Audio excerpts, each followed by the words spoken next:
Happy Friday. Well, we are ending the week with a very special guest, National Security Advisor Jake Sullivan. He's our first repeat guest here. Must be a lot going on in this world. He's going to give us a readout of the Quad meeting that took place this morning and also, of course, answer some of your questions. So with that, I'll let you take it away.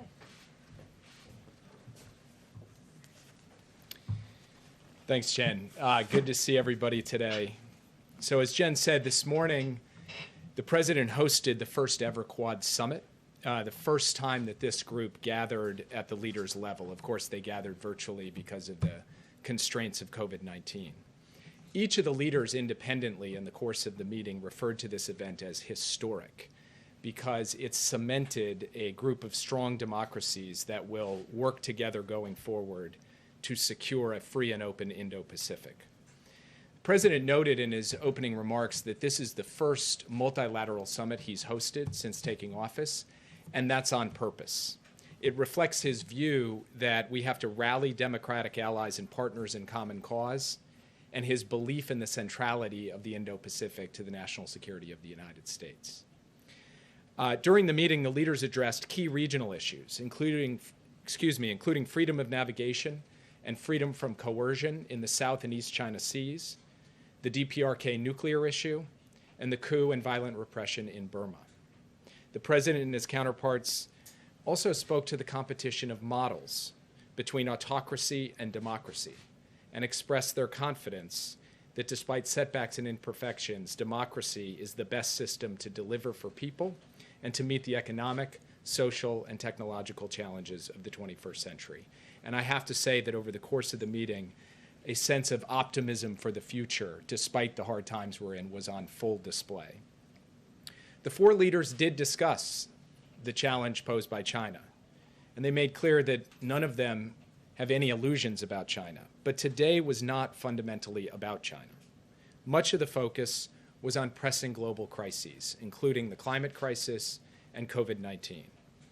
And with respect to COVID-19, these four leaders made a massive joint commitment today. With Indian manufacturing, US technology, Japanese and American financing, and Australian logistics capability, the Quad committed to delivering up to 1 billion doses to ASEAN, the Indo-Pacific, and beyond by the end of 2022. The leaders also agreed that they would meet in person before the end of the year, and they launched a set of working groups, including an emerging technology group that will help set standards in key technologies like 5G and artificial intelligence, and another on cyber that will help our four countries meet this growing threat. These groups will deliver results by the time of the summit I just referred to that will happen before the end of the year. The Quad, at the end of the day, at the end of today, is now a critical part of the architecture of the Indo-Pacific. And today's summit also kicks off an intensive stretch of diplomacy in the region. Secretary Blinken and Secretary Austin will travel to Japan and Korea to meet with their counterparts in a 2+2 format. They're getting on the road this weekend. Secretary Austin will go on to India from there. Secretary Blinken and I will subsequently meet with senior Chinese officials in Anchorage, Alaska. And we will have other high-level meetings and visits in the coming weeks with leaders from the Indo-Pacific that will be announced soon. Just a word on Anchorage before I turn to your questions. We've spoken a lot about our fundamental strategy of establishing a position of strength in the early going. And after the work of the past 50 days, Secretary Blinken and I will enter the meeting with senior Chinese representatives from a position of strength. President Biden has signed into law the American Rescue Plan, and the OECD has now projected that our economic growth will be the highest in decades and will help power global economic growth. We're ahead of schedule on the president's ambitious goal of 100 million shots in 100 days. We've launched a bold effort to secure our critical supply chains.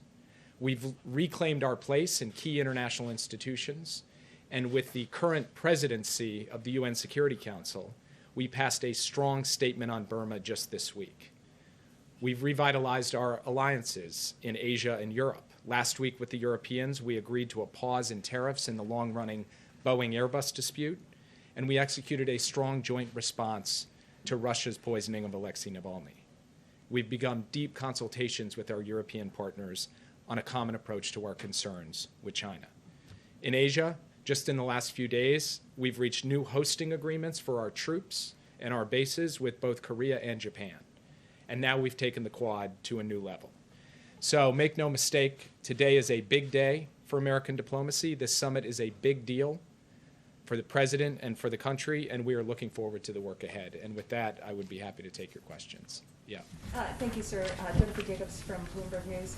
In the Quad meeting this morning, did the president and his counterparts discuss the cyber attack on the Microsoft exchange? And also, I'm also wondering if they discussed the chips shortage, the shortage of semiconductors, and was there any solution to that? Without getting into too much detail, they discussed both recent cyber attacks and semiconductors in the course of the conversation today. And indeed, the leaders agreed as part of the Emerging Technology Working Group to look at this supply chain question, including as it relates to semiconductors, to make sure that we don't have shortages of critical materials going forward, whether it's semiconductors or rare earths.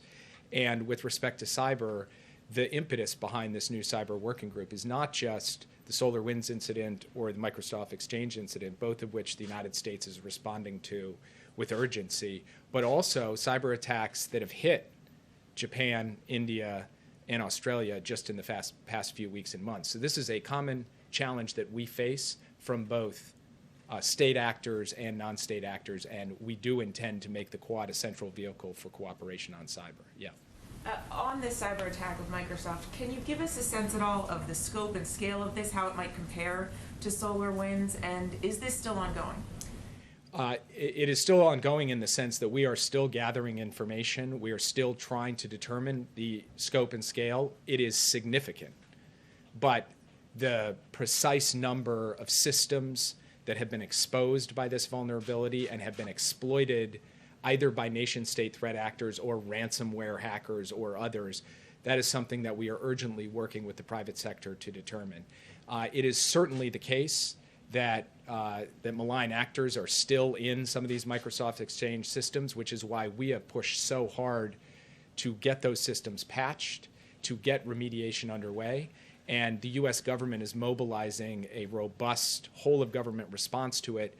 Ultimately, a lot of this comes down to the private sector taking the steps that they need to take to remediate, and we will give them everything we can to help them be able to do so. Yeah. Can you declaratively say that the Microsoft Exchange hack was done by China? I'm not in a position standing here today to provide attribution, but I do pledge to you that we will be in a position to attribute that attack at some point in the near future, and we won't hide the ball on that. We will come forward and say who we believe perpetrated the attack. You talk about diplomacy. I want to ask you about Iran right now. What is the status of any talks with Iran, given they rebuffed the U.S.'s effort to meet with them? Diplomacy with Iran is ongoing, just not in a direct fashion at the moment. There are communications through the Europeans and through others that enable us to explain to the Iranians what our position is with respect to the compliance for compliance approach and to hear what their position is. And we're waiting at this point to hear further from the Iranians how they would like to proceed. But from our perspective, this is going to be, this is not going to be easy, but we believe that we are in a diplomatic process now that we can move forward on and ultimately secure our objective, which is to prevent Iran from getting a nuclear weapon and to do so through diplomacy. As it relates to Iran, is the U.S. not going to respond to the last round of rocket attacks that hit al-Assad? And we heard from the former Secretary of State, Mike Pompeo, in the last couple days saying the Ayatollah recognizes only strength. Is the U.S. demonstrating weakness in terms of that relationship? So first of all, if you look at the pattern of attacks that took place over the course of 2019 and 2020 against American personnel and facilities, how frequently they occurred, what kind of damage they did, I'm not sure that the former secretary is in a position to be trying to give us advice on the question of how to respond. Secondly, the United States reserves the right to protect its personnel and its facilities. We will do so at a time and place of our choosing, and we will take whatever steps are necessary to deter further attacks and to impose costs on those who attack us. But I'm not going to telegraph our punches on any particular operation that we may take in the days or weeks ahead. Yeah.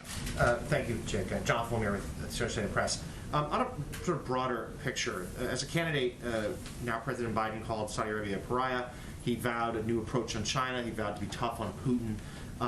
But as he's in his early days as administration, both Republicans and Democrats alike have suggested that he's taken a little more cautious, more conservative approach. What should we read into this? Is this him displaying a more realism approach to foreign policy? Why not perhaps be the optimist that he did on the campaign trail? Joe Biden is the ultimate optimist, and today was the ultimate testament to his optimism, pulling together for the first time ever the leaders of Japan, Australia, and India in a grouping that is going to allow the United States to drive forward its agenda, its interests, and its values more effectively going forward, and to lift up democracy as the signal form of government that can deliver for people and meet the challenges going ahead. So you heard him last night in his speech about where we're going to be on COVID-19. You heard him yesterday at the bill signing about domestic renewal, and you heard him today about his deep belief that the United States will be in a position to lead and to succeed in the 21st century on the global stage. That's the broad answer to your question. The more specific answer to your question is that let's take each of those in turn. On Saudi Arabia, the president said he was going to change America's relationship with Saudi Arabia, and he has. He has not only removed American support for offensive operations in Yemen, he has also taken additional steps to sanction individuals and to publish something the last administration was not prepared to do, an unclassified report on the murder of Jamal Khashoggi. He has also indicated to the Saudis that going forward, we are not going to give them the blank check the last administration did, either on how they treat their own citizens or how they operate in the region. But at the end of the day, his metric is what's going to advance American interests and values. And our near-term interest right now is to get a ceasefire in the war in Yemen so that we reduce humanitarian suffering there, and to get de-escalation in the region so that we increase America's security and the security of our allies and partners. On both of those issues, he has pushed Saudi Arabia hard, and we believe that we are making progress as a result of his policy. If you look at Russia and China, he has both taken a firm line with respect to Russia, including working with the Europeans to impose costs already for the poisoning of Alexei Navalny, and preparing additional responses to other malign actions that Russia has conducted.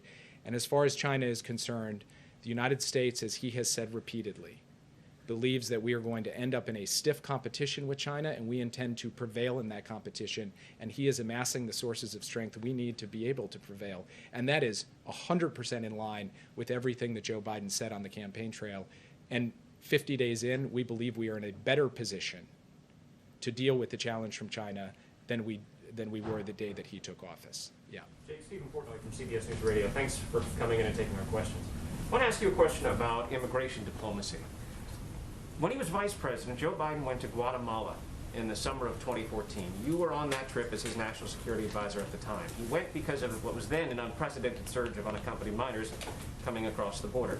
One of the things he said on that trip in June of 2014 was, we can, A, first make clear in each of our countries in an unrelenting way, not just with a public service announcement, that there is no free pass, that none of these children or women bringing children will be eligible under the existing law in the United States of America.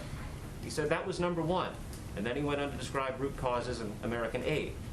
Why has that not been the message that this White House is sending now, clear and unrelenting, that none of these children or women bringing children will be eligible under the existing law? So the president has made clear, and this administration has made clear, that we are going to pursue an effective and humane immigration policy and unwind what we believe was the ineffective and inhumane policy over the course of the last 4 years. That's point number one. Point number two is we've made clear that now is not the time to come to the United States. We are dealing with a circumstance in which we have to build the capacity to be able to assess the asylum claims of individuals who arrive here, and we have to deal with the obvious public health effects of a pandemic. So we are sending the message clearly, and you heard it from Roberta Jacobson from this podium earlier this week. We're doing so in the region as well. But the president also believes that under our laws, people who are claiming asylum deserve to have their cases heard properly, effectively, efficiently, and as swiftly as possible, and that is the policy that we are going to pursue. Do you really believe that message is being received clearly in an unrelenting way? I mean, there was a young man quoted in the Wall Street Journal this week who said that this president seems more friendly to him than the prior one, and he believes he'll be able to come to the United States on that basis. So this is day by day something that we need to be able to communicate from a range of different perspectives from this podium, in the region itself, on the airwaves, and we will continue to do so as we go forward. Yeah. Just to follow to next week's meeting with representatives from China, do you think that tariffs and export controls targeting China will be part of the talks? And what does China need to do for the U.S. to dial back on tariffs and export controls? I don't expect that, for example, the Phase 1 trade deal is going to be a major topic of conversation next week. This is our effort to communicate clearly to the Chinese government how the United States intends to proceed at a strategic level, what we believe our fundamental interests and values are, and what our concerns with their activities are, whether it's on Hong Kong or Xinjiang or in the Taiwan Strait, or frankly, the issues that we heard today from our Quad partners, their coercion of Australia, their harassment around the Senkaku Islands, their aggression on the border with India. So this will stay more in that zone than get into the details of questions around tariffs or export controls. But we will communicate that the United States is going to take steps in terms of what we do on technology to ensure that our technology is not being used in ways that are inimical to our values or adverse to our security. We will communicate that message at a broad level. But in terms of the details of these issues, we have more work to do with our allies and partners to come up with a common approach, a joint approach, before we go sit down point by point with the Chinese government on these issues. We will also want to bring other key representatives, senior economic representatives of the Biden administration into those conversations at the point in time when they're appropriate to occur. We can do one more here, guys. Yeah. Taiwan's foreign minister has said he wants to see more security cooperation with the Quad. Do you see the Quad and coordination between the different nations as a way of perhaps increasing the potential cost to China of any move against Taiwan? And did Taiwan and its status come up in your discussions this morning? So the way that we look at this is that the Quad is not a military alliance. It's not a new NATO, despite some of the propaganda that's out there. What it is an opportunity for these four democracies to work as a group and also with other countries on fundamental issues of economics, technology, climate, and security. So I'm not going to get into detail on what the elements of that security will look like because we have work to do as an emergent institution to define what the agenda looks like. What we know is that broad-based maritime security is already core to the Quad agenda, that humanitarian assistance and disaster response and the work of our militaries in that space is already on the agenda. Where we go from there on everything from freedom of navigation to broader regional security questions, that has to be worked through, not just at the leaders level, but at the working level as well. So we'll see how that unfolds over the course of the months to come. Thanks, guys. Please, Jake. Oh, sure. Thank you. We're reporting For Reuters. For Reuters. Thank you. We're reporting that India is likely to block its mobile carriers from carrying or using telecoms equipment by Huawei. Is that something that the United States welcomes? The United States has expressed its concerns about Huawei and the relationship between Huawei and elements of the Chinese government and military apparatus. And so this is a sovereign decision for India to make, but we certainly think it's consistent with the decisions that we've made and advocated as well. And just to follow up on the vaccines, we also have reporting from India that the temporary U.S. ban on exports of key raw materials for vaccines could affect the objective of quickly ramping up production. Is the U.S. open to easing that ban? So first, the president had the opportunity to speak with the prime minister about this bold initiative that we're undertaking, and we feel very good about our ability to execute against that.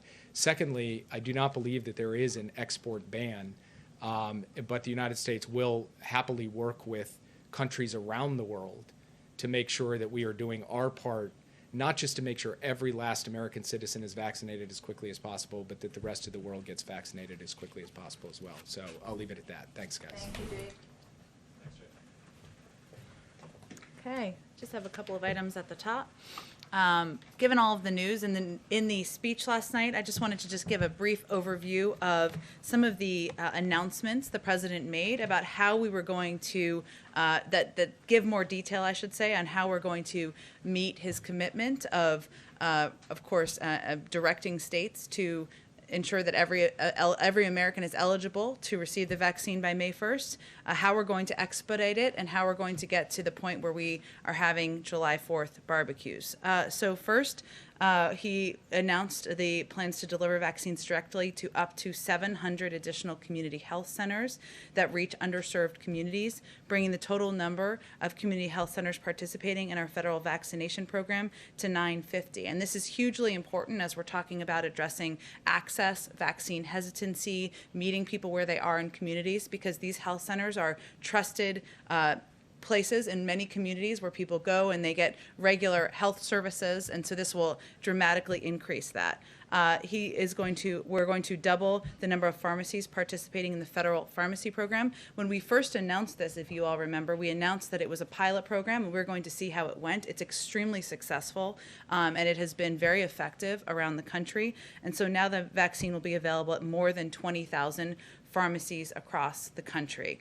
He will also more than double the number of federally run mass vaccination centers to ensure that we reach the hardest hit communities. And he talked about this in the speech, and we've seen these in communities across the country, and many of you have covered this, where you can drive up in your car with your family members, get the vaccine, and it is quite inefficient, and they can reach often thousands of people in these vaccination sites. And also announced the deployment of more than 4,000 active duty troops to support vaccination efforts, bringing the total to over 6,000 in all. So that's obviously a significant increase, and expanded vaccinators, the people who can give these vaccines, to dentists, optometrists, paramedics, physician assistants, veterinarians, and many more. So the last piece, and I announced much of this yesterday, and I think you're all quite familiar with what he's doing next week, but in the for tradition here, next week the President, Vice President, First Lady, and the second gentleman will hit the road to talk to the American people about the benefits of the American Rescue Plan. On Monday, he will host an event at the White House on the implementation of the American Rescue Plan. On Tuesday, he will travel to Delaware County, Pennsylvania, as part of the Help Is Here tour to amplify the American Rescue Plan. And on Friday, the President and the Vice President will travel to Georgia to continue engaging with Americans about how they will benefit from the rescue plan. Jonathan, go ahead. Thank you, Jen. A number of influential New York lawmakers, including Representatives Nadler and Ocasio-Cortez, have now called for the resignation of Governor Cuomo in the light of new allegations of harassment, including one that was referred to law enforcement. My first question is simply this: does the president believe the governor should resign? The president believes that every woman who's come forward, there have now been 6, I believe, who have come forward, deserves to have her voice heard, should be treated with respect, and should be able to tell her story. There also is an independent investigation that is ongoing, of course, in the state with subpoena power overseen by the Attorney General, and he certainly supports that moving forward. We, of course, have watched the news of a number of lawmakers call for that, but I don't have any additional announcements from here. A follow-up on this. In light of the investigation, in light that he has had some of his pandemic response powers taken away, does the White House still have faith in Governor Cuomo if he remains in his position, overseeing the response to the pandemic in the state of New York? Well, we certainly don't want anyone in the state of New York to be penalized, meaning not have access to vaccines, to vaccinators, not have access to funding from the rescue plan. And certainly we will continue to work with a range of officials to get that done and get it implemented. But the president and our COVID response team works with governors across the country, including Governor Cuomo, to implement these plans, and we'll continue to do that. One other topic. Go ahead. There are more than 10 million doses of the AstraZeneca vaccine in the U.S. that can't be administered here, but could save lives in Europe and other places in the world if the company was freed from the obligation to deliver those doses to the U.S. government. The company has appealed to the administration to let them export those doses. Why has the president not agreed? Well, let me just take a step back here and explain kind of what's going on here. First, as we've stated a few times, but worth restating, the president's priority and focus is on ensuring that the American people are vaccinated. Obviously, he made some significant announcements last night about the timeline of that, and we will have enough doses in our hands by the end of May to ensure we can make that happen. AstraZeneca is also not yet approved by the FDA. We also want to make sure we have maximal flexibility, that we are oversupplied and overprepared, and that we have the ability to provide vaccines, whatever the most effective ones are, to the American public. There are still 1,400 people who are dying in our country every single day, and we need to focus on addressing that. At this time, there have been requests around the world, of course, from a number of countries who have requested doses from the United States, and we have not provided doses from the U.S. government to anyone. So this is not about Europe. This is about our focus and our priority, which we have been very public and clearly stated. And what you're referencing in terms of access to doses, of course, the production, part of the production is through the defense, it is enabled because of the Defense Production Act. There is a contract obligation to deliver on the U.S. doses and to fulfill that contract. But any company, AstraZeneca is not a U.S. company. They can also work with, and even if they were, they can work with any country to fulfill and to work on a deal to get access to doses. Go ahead. Jen, if I I'm can, voting in Jess. Go we ahead. just heard from Jake Sullivan talking about on immigration, the need to have a consistent and continued message to communicate to migrants that the border is closed right now. We saw Ambassador Jacobson. He says there has to be a message on the airwaves and in that region as well. If you want to send the message to migrants that the border is closed, shouldn't President Biden be the one who is clearly delivering that message? Well, he did do an interview with Univision about 2 weeks ago and made that absolutely clear. And I certainly expect he will look for the opportunity to do exactly that. I will note, however, that he is one of the voices. Ambassador Jacobson is one of the voices. There are a number of effective voices in the region, including leaders in the region, including partners we need to have in the region, NGOs and others, to deliver the same message that now is not the time to come, that the majority of people are turned away at the border, which is backed up by factual data, that adults, families will be turned away at the border in almost every scenario. And so that is part of the data and part of the information that we're looking for partnership to deliver in the region. Is it working? Well, again, Peter, I think we know, we've seen the numbers that CBP puts out on a regular basis. We know there are more children under the age of 18 who are, of course, coming across the border. That is consistent with what our policy has been. But in terms of people who are turned away, who are coming to the border, who are turned away, I mean, those numbers, are people hearing that? Are they still making the journey? I don't have any further analysis of that. I know that what people are looking at is that there are more children who are coming across the border, and we've certainly confirmed and acknowledged that. Let me ask you about the president's speech last night. This was a speech about the anniversary, the last year since the pandemic began. Of course, he spent a lot of time touting the success of vaccines, yet there was no mention of the president under whose administration these vaccines were developed. Does former President Trump not deserve any credit on vaccines? Well, the president himself and many people in our administration have conveyed that making the progress that was made, and we've said this publicly, that was made on these vaccines was a Herculean, incredible effort by science and by medical experts. And certainly we have applauded that in the past, and we are happy to applaud that again. But I would say there is a clear difference, and there are clear steps that have been taken since the president took office that have put us in a trajectory that we were not on when he was inaugurated. And leadership starts at the top. It includes mask wearing. It includes acknowledging there's a pandemic. It includes getting a vaccine in public. But even more importantly than that, it includes putting in place an operational process that can ensure that we have enough vaccines to vaccinate Americans, enough vaccinators, enough vaccine locations. None of that was in place when the president took office. And certainly that's on distribution and the like, but on the development of the vaccines, it was Operation Warp Speed that was invented, executed, initiated under the former president. So in the spirit of bipartisanship and unity last night, as opposed to the first comments which spoke about the denials in the first days, weeks, and months, why not just say, with credit to the previous administration and the former president for putting us in this position, we are glad that we have been able to move it forward. That is an excellent recommendation as a speechwriter, but the president has spoken to it in the past. He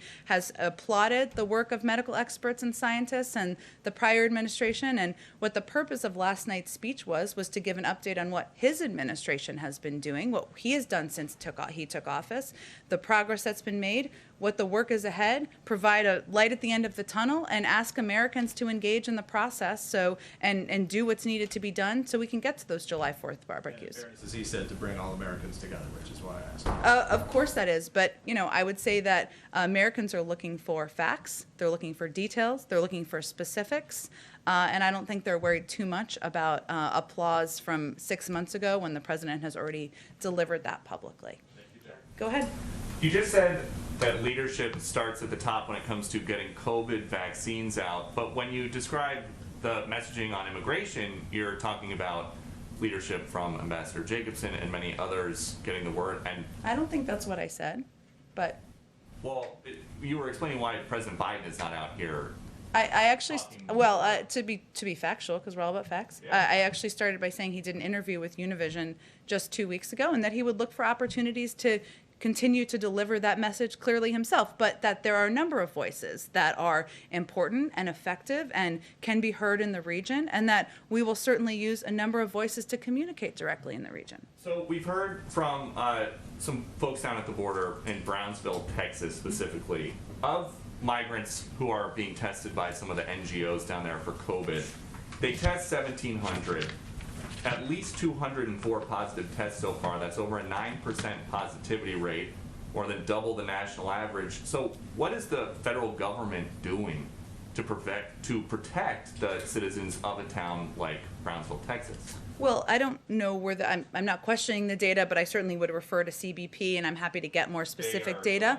That's where we're getting officially from CBP data on the testing. Well, let me walk you through, because obviously there are a number of categories of individuals who are coming, and this is a question you've asked before, and certainly an understandable question. So individuals who are taken into, and so I'm just going to give you an outline of the testing, into ICE custody. Migrants entering ICE facilities are tested upon intake, and they're quarantined if they test positive. That's one category, of course. Unaccompanied children, of course, another category. All unaccompanied children encountered at the border receive a medical screening by contract medical professionals. That includes a medical assessment or health intake interview. Minor issues are treated on site, and major issues are referred to a local hospital. So when a child is released into ORR custody, they quarantine for 10 to 14 days and receive COVID testing through HHS. Those who are, come into the country and are treated with alternatives to detention, sometimes that's ankle bracelets and other means of tracking. DHS works with city and county leaders as well as public health officials to provide COVID-19 testing and, as needed, isolation and quarantine for families released from Border Patrol facilities. And that's something we've talked about a bit in here in terms of a proposal that was made by DHS and FEMA in coordination with NGOs and local authorities to fully cover and pay for the testing. That up to this point, the governor has declined that proposal. But based on what you have said before and our understanding of the policy, it's just guidance that these migrants who test positive, many of them are instructed, you should go and quarantine and isolate. Does the administration know how many actually do versus how many actually just go off to wherever? Well, I just wanted to convey, because I know you were asking a good question here, that the very specific processes that are taken for each scenario. And certainly there are, with the individuals who are coming across, alternatives who are treated with, again, noted sometimes ankle bracelets as they come across while they're waiting for adjudication of their cases. Those are the steps that are taken. Those are the recommendations that are made. And I just noted that testing is there's a proposal for testing all of these individuals as they come across. So that's what our policy processes are. But in terms of specific data and numbers, I would certainly refer you to CBP, or I'm happy to talk to them as well. And do you know if there are any administration discussions about vaccinating some of these migrants who are being held for much longer than normal, or much longer than in previous administrations, to stop the spread in the shelters? It's a really good question. I would say, obviously, we're focused on vaccinating, eligible Americans in the country, but we do believe that vaccinating as many people as possible keeps all of us safe and keeps all of us, ensures the safety of all people living here. But I'm not aware of any plans. We are very focused on addressing and taking steps to address the public health challenges that we're seeing across the border, of course, with the pure number of people, the number of people who are in CBP facilities and in these shelters. We've talked a bit about working with the CDC on guidelines, but certainly with the pure numbers, we need to continue to look at and evaluate ways to prevent this from becoming more of a public health challenge. And then one other topic quickly. Last night in his speech, President Biden reiterated his goal. He wants a majority of schools open by his 100th day in office. That's April 30th. Yep. One day later, May 1st, he says that every adult is going to be eligible for the vaccine. We know that teachers have been prioritized everywhere. So why just a majority of schools as the goal instead of a specific high percentage, or say all schools? Well, first, let me encourage you. You could even go cover it, I bet. The Secretary of Education is having a forum on schools and school reopening on the 24th. I believe it's the 24th of March. There are a lot of steps that are being taken already by the Department of Education. They're issuing a guidebook of best practices. They're already engaging with schools and school districts. They're requiring that any school that is going to have access to funding from the American Rescue Plan produces a plan within 30 days to reopen their school. The school district does, I should say. So there are a number of steps underway. We, of course, want to have schools reopen and have them reopen in 5 days a week. That's our objective, but it's in the excellent hands of the Secretary of Education, this is his #1 priority every day, as the president talked about in his speech. And last one, would the White House be okay, or could the White House get behind a proposal for schools to remain in session full-time through the summer? Well, some school districts will decide to do that, and they can use funding from the American Rescue Plan to do that, or to help ensure they can do that. So it's really going to be a decision made school district to school district, and if that determination is made, we certainly support that, but that's part of what Secretary Cardona will be working out with school districts. Go ahead. Thanks, Jen. On the 4th of July barbecues that you keep mentioning, yes, it's obviously a symbolic goal, but how did you arrive at that date? Why the 4th of July? Is that the date by which you believe most adult Americans will be able to be vaccinated? Well, we'll have enough supply by the end of May, right? And it will be state to state. So we did not want to give a conclusion of when everybody will be fully vaccinated, because it really depends on a couple of factors, some which are out of our control, right? People who have concerns about the safety and efficacy of vaccines, we need to continue to redouble our efforts to address that. Obviously, some states will have faster timelines than other states. But, we recognize that with a May 1st timeline of everyone being eligible, with the ability to have vaccines for every American available, or we'll have the supply for them by May 31st, that we felt it would be a timeline, our health and medical experts, it would be a timeline by which we could have, and again, this is not large gatherings, as you know, Mary, it is having a small group of friends and neighbors in your backyard. So it's certainly not a full return to concerts and soccer stadiums, but it is a baby step toward that, and our team felt confident that we could get to that point. So is it safe to say that by July 4th you think we're in the ballpark where you could have most adult Americans vaccinated? Well, again, many of the factors are out of our control, including individuals being willing to take the vaccine, and that's why it was so important for the president to convey that it is safe, it is effective. Tell your friends and neighbors it's safe and effective, and that will be a factor here. And it is going to require Americans continuing to wear masks, continuing to social distance, getting the vaccine. So that is a light at the end of the tunnel, but there are a lot of steps that need to be taken to get there. As the president mentioned last night, you're also launching new tools in May to make it easier to sign up, including a website. Yep. Why wait until May to roll that out? Well, there's already a pilot program that is available in about 6 states, and we've talked about expanding and building upon that. A lot of states also have their own websites where people can go, and of course, pharmacies, as you know, in a program we've massively expanded as part of the announcement last night, you can do scheduling through there. This is a website that will make it possible for Americans to go see where there is supply available, and we just wanted to make sure that it was we had the time to have that up and ready, but we are confident we can do that by that timeline. Go ahead. Thanks, Jen. Back to AstraZeneca. Can you say how big is that stockpile? And then secondly, on that, also on AstraZeneca, when does the administration expect them to seek the emergency use authorization, the EUA? Sure, both excellent questions. I don't have any prediction for when they will seek it. You probably have to ask them that question, and I don't have a update on the amount of supply. Obviously, there was an order placed last year prior to President Biden taking office, and as would not come as a surprise to you, given this is how it's worked with every other vaccine, it doesn't mean you have all of that, right? You often don't have much of it until there is approval, and obviously we're not going to get ahead of the approval. Would you be able to follow up with us and just let us know how many doses are in that stockpile? I'm not sure. We will have a number to provide, but I'm happy to check for you on that. Go ahead. Jen, one question on last night. The president said he's directing states to ensure that all adults are eligible for the vaccine by May 1. What more do states need to do to achieve that goal? Because it sounded a little bit like he was putting the onus on states, but states are asking for more supply, right? And they won't be able to do that without more supply. Well, we wouldn't have done it if we didn't anticipate that we would have much more supply available, and that's certainly part of the process, and we are providing that through state allocation, but also directly to pharmacies. And so it's certainly, as in each state, as you know, Jeff, but there is different prioritization of who is in each order, and so it's just conveying what that should look like, and HHS has the authority to direct states to adjust their prioritization. And they made that clear yesterday, too, about the authority. I guess I'm just wondering, why does he need to tell states this? Is there a lag where states not moving in that direction?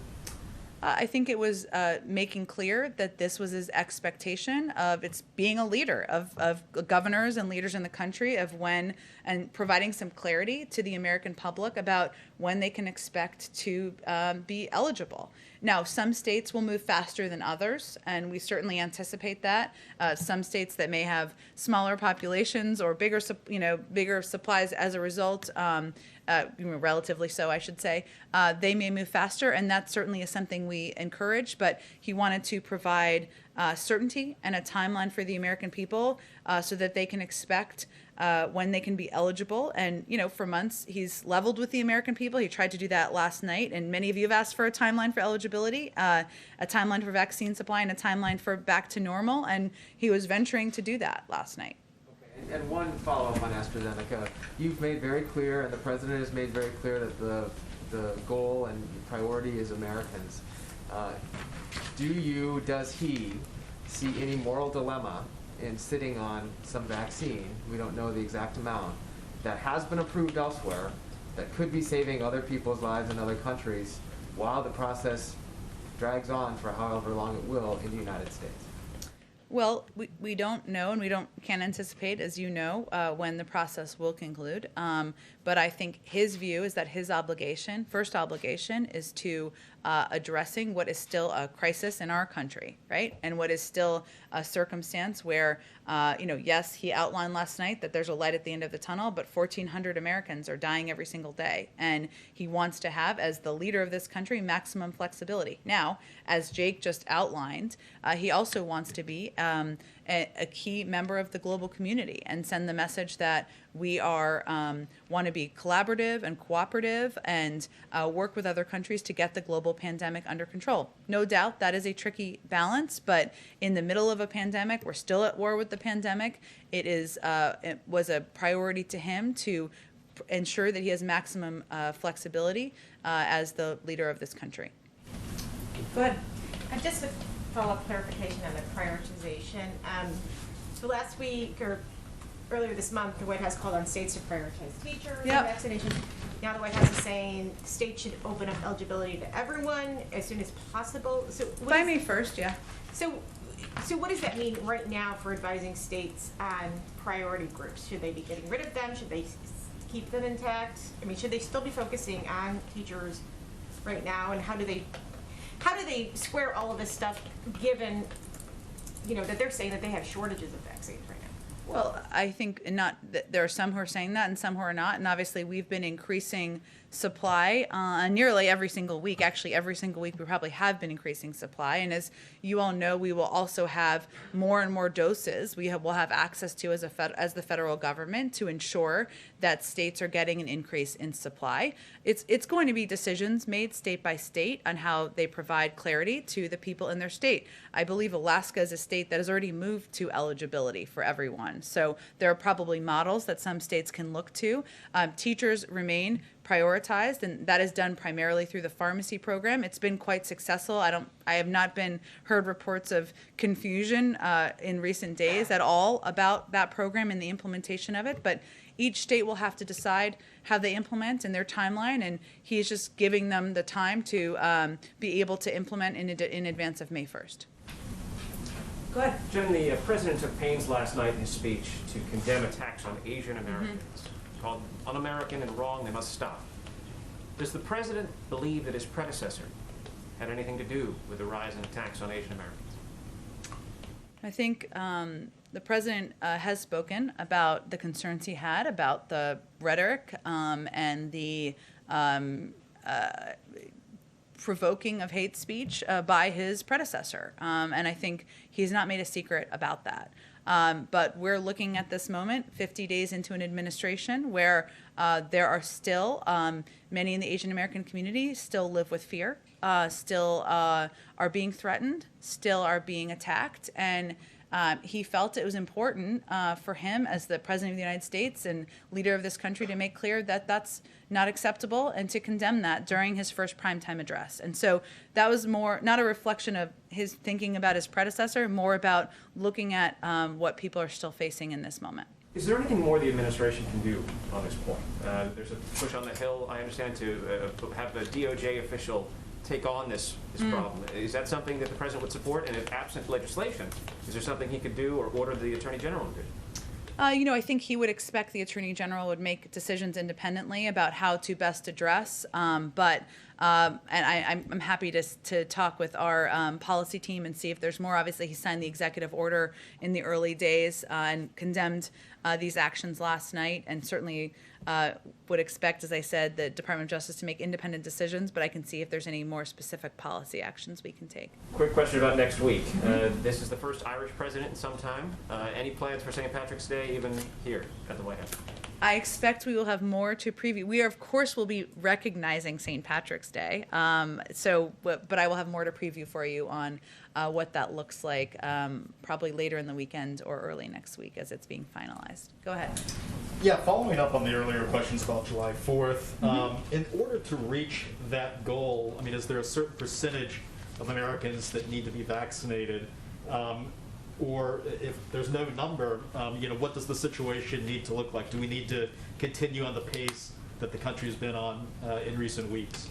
Well, I think it's important to note that we're not talking about a July 4th celebration on the mall. We're not quite there yet, right? Or we're not talking about soccer stadiums being filled in communities across the country. That might require something more like what you're talking about. We're talking about the American people being motivated and excited by the fact that if they get vaccinated, if they abide by that there will be access to vaccines, they will be eligible, and if they take steps to get vaccinated, to continue to wear masks, to continue to observe social distancing, then looking ahead to July 4th is an aspirational moment where people can plan small get-togethers in their backyard. But we're not talking about a mass event here or a return to total normalcy. That's not what this is. This is a step more toward the kind of socialization and engagement with friends and family that he knows as a human being people have been missing over the last year. Yeah, and another question, the $350 billion in direct aid to state and local governments, state and local governments right now are going through their budgeting processes.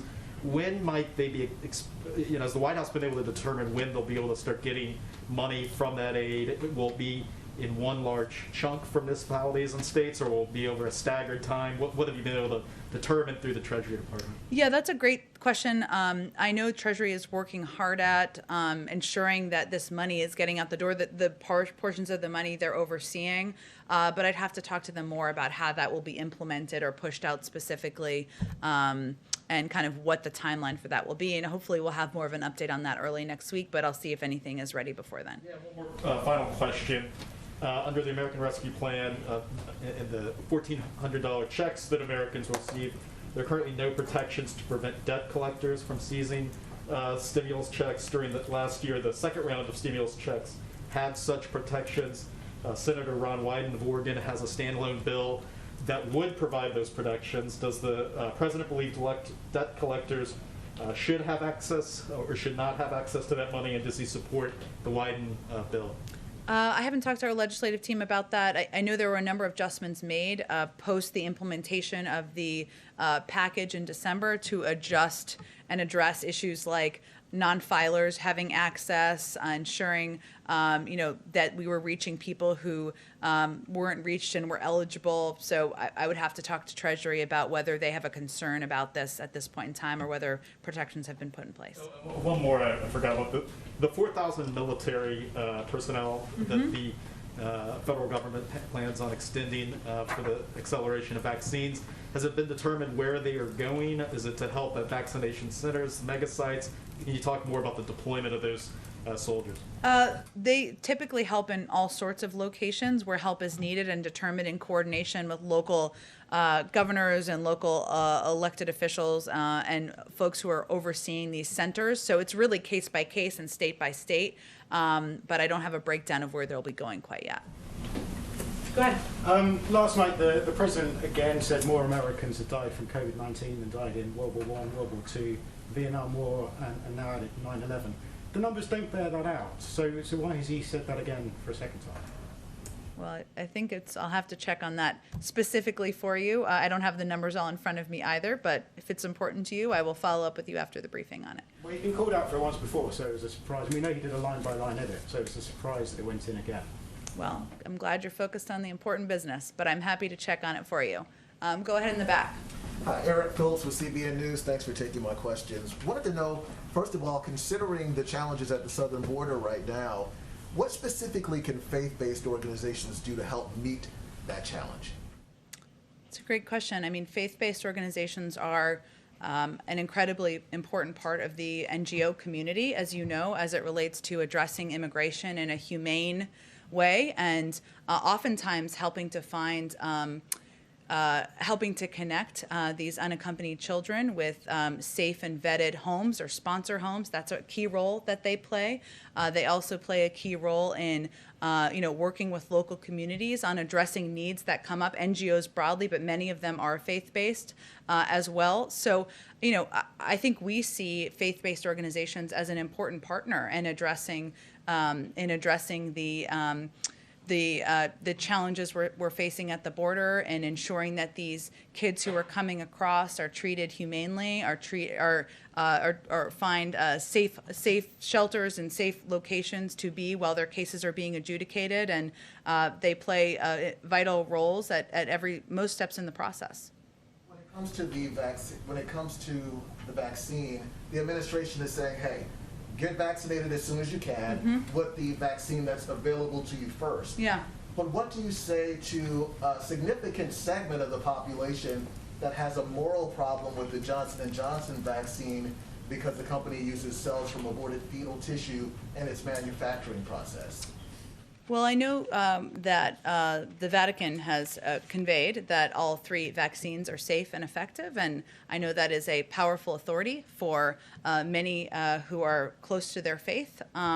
But that is something that has also been conveyed by health and medical experts. And I would also recognize that while that is factual, and I would certainly point you to those important authorities, we are not always the best messengers. That here, a Democratic administration, to communicate to everyone in the public about the safety, the efficacy, and the importance of taking the vaccine. And so we are very open to looking to working with a range of partners and messengers, outside groups, outside organizations, and conveying exactly that, because we believe that ensuring the public is vaccinated and saving lives is something that transcends political party. It transcends disagreements about a range of issues, and so we are very open to that and recognize that we are not always going to be the right voice or the right face for that message. Lastly, I just wanted to ask you, how is temporarily tightening war power restrictions in places like Somalia, Yemen, and Libya going to be beneficial to the U.S., whereas ambassadors in those places used to be able to give the go-ahead? Now the White House has to, at least for now, give the green light before these actions can be taken? Sure. Well, it was important to the president and our national security team that we take a moment to review the use of these powers, authorities, over the last several years. It's not forever, but they wanted to take a moment to do that review at the beginning of an administration and make a determination about how to best approach it moving forward. So that's what it's a reflection of. Okay, go ahead. Thanks, Jen. One on vaccine hesitancy and one on gun control. Sure. So a latest poll we did in-house at Yahoo saw that 44% of unvaccinated Republicans said they would never get vaccinated. This is higher than we found than any other group or crosstab. Are you worried that the vaccine hesitancy from these Republicans, the white Republicans, will make it harder for President Biden's goal of vaccinating all adults by summer? And what is your guys' thought, or what is the administration doing to persuade Republicans in particular to get vaccinated? You're just talking about who are the effective messengers here. Well, we're concerned about vaccine hesitancy in many communities across the country because we are going to get to the point, clearly, where we have enough supply for to vaccinate every American, every adult in this country, and it will get to the point where we have more vaccines than people who want to take the vaccine, and we see that on the horizon. So we have taken a number of steps in communities where we feel we can be very effective messengers in, and that includes, just statistically, just because I know you were giving a statistic about kind of white conservative Republicans, but Black and brown communities are actually the hardest hit by the pandemic, 2 times more deaths and hospitalizations. Also communities where there's high levels of vaccine hesitancy, and we have taken a number of steps to open, as I mentioned, these community health centers, invest in more mobile units. A big issue, though, is access and accessibility and meeting people where they are, regardless of their political affiliation. And so one of the steps we've taken and we can effectively do outside of any partisan politics is ensure that there are locations with trusted locations, community health centers, pharmacies, where anybody of any political persuasion can get the vaccine, and they don't need to wear a Joe Biden sticker in order to do that. But we also recognize, as I noted in response to the earlier question, that we are not always going to be the most effective messenger, and there are outside organizations that are doing a range of outreach, doing ads and things along those lines, one that featured former Republican President Bush and others, and I think that kind of work is something we fully support and we feel is important in order to increase the number of people who feel comfortable and confident in the effectiveness of the vaccine. Follow up on that, we've heard a lot from the administration on very specific plans about, like you said, Black and brown communities and how they're being disproportionately affected. But is the White House thinking of how to reach Republicans who will not take the vaccine? Talk about the ad. Former President Bush was in it, of course, notably former President Trump was not there. Is there outreach to Trump or to any other high-profile Republicans to talk to these Republicans who say they will never take the vaccine? I guess what I'm trying to say, but maybe not clearly enough, is that we recognize as a Democratic administration with a Democratic president that we may not be the most effective messenger to communicate with hardcore supporters of the former president. And we have to be clear-eyed about that. Now, we also know that it is not always famous people who are the most effective messengers. And so when I was talking about access, what I was getting at is that doctors, medical experts, community leaders are often not seen as faith leaders, as partisan officials. And so we also work to empower, to provide funding, to work with these different organizations to get into communities and convey this is safe, it's effective, it will save lives. This is not a partisan issue. So that is a step we are taking. But yes, there are, in terms of elevating outside voices, we certainly support that. But there's a lot of outside work that's happening on to reach out to these groups as well. Should we expect to see, any collaboration between the White House and high-profile Republicans, on Twitter, on Instagram, anything like that, to speak to these communities, just as there are with other Black and brown people? Let me try this again. So, I'm hearing you. I just want to get very specific about the outreach to Black and brown communities is very specific. Yeah. Is there going to be very specific? So what I'm conveying is we are focused on how do we address the root issues and the approach that will solve the challenge here. And what I'm trying to get at is that accessibility. It may not satisfy this conservative Republican and this famous Democrat working together. that may happen, right? But the way that we have seen through data, the way that our health and medical experts have conveyed to us is that making it accessible, doing that through community health centers, ensuring there is access and supply, making sure that local doctors, faith leaders, community leaders have access to that, have the information, is incredibly effective. That's what we're investing in, and can also be quite effective with many of the groups that you've talked about. One question on gun control. Sure. Yesterday, two Democratic-supported bills about gun control passed through the House. Now it moves to the Senate. Curious what the White House's outreach is going to be to senators to try to get 60 votes for these two kind of very important, especially for progressives, legislation on gun control. Yeah. Well, first, gun safety measures and putting in place background checks is something the president has been personally committed to for many years of his career. He thinks it is long overdue. It is steps that will help save lives, keep communities safe, children safe, schools safe. And he has fought against the NRA many times and won a few of those times as well. So he will, of course, be talking with leaders and members of Congress about how to move forward with gun safety measures. It's a priority to him, but I don't have any specific outreach to read out to you. Go ahead in the back. Thanks. I have another question about state aid under the American Rescue Plan. Mm-hmm. We're coming up on a month out from the Texas blackouts, snowstorm. Can Texas use this state aid under this rescue plan to weatherize its grid? Something that the Speaker of the Texas House wants to do. He says, well, the federal help was intended for recovery from a disaster, and this is a disaster. Todd, I'll have to check on the technicality of that, and I can do it in the same way when I'm following up on the questions I will go back to the Treasury Department on. I'm not sure if there are limitations in the use of it. Obviously, it's intended broadly to ensure we're keeping cops, firefighters, others on the beat, but I am happy to check and see if there's flexibility in there. We want those cops to be cold. All right.